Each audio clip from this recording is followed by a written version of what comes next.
நீங்கள் அடிக்கடி சொல்லி மூத்த பத்திரிகையாளர்கள் எல்லாம் பயங்கரமாக வியந்தோதி பாராட்டி ஆட்சியாளர்கள் யாரோ அவங்கள பயங்கரமாக அவங்களை ஜாலரா தட்டி எழுதுவாங்க. அது உண்மை. அதை கொண்டு போய் என் கம்பல் பண்ணி மக்கள்கிட்ட கொடுக்கணும் அப்படின்னு தான் அன்புமணி சார் கேள்வி கேட்டிருக்காரு. அது நியாயம்.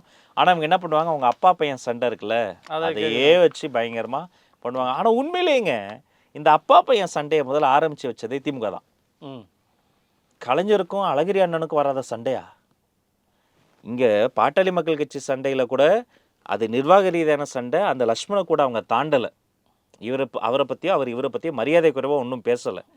ஆனால் இங்கே உயிரிழப்பு வரைக்கும் நடந்திருக்கே.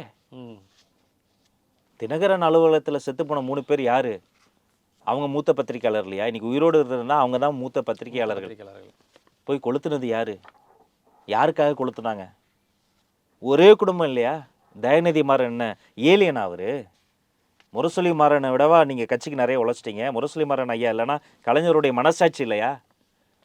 அவருடைய பையன் இல்லையா தயநிதி மாறன்? அவரை பற்றி ஒரு செய்தி வந்துருச்சு, அவரை எலிவேட் பண்ணுறாங்கன்ட்டோன்னே அவருக்கு சொந்தமான அவருடைய குடும்பத்திற்கு சொந்தமான அந்த தினகரன் அலுவலகத்தில் போய் 3 பேரை உயிரோடு எரிச்சாங்க.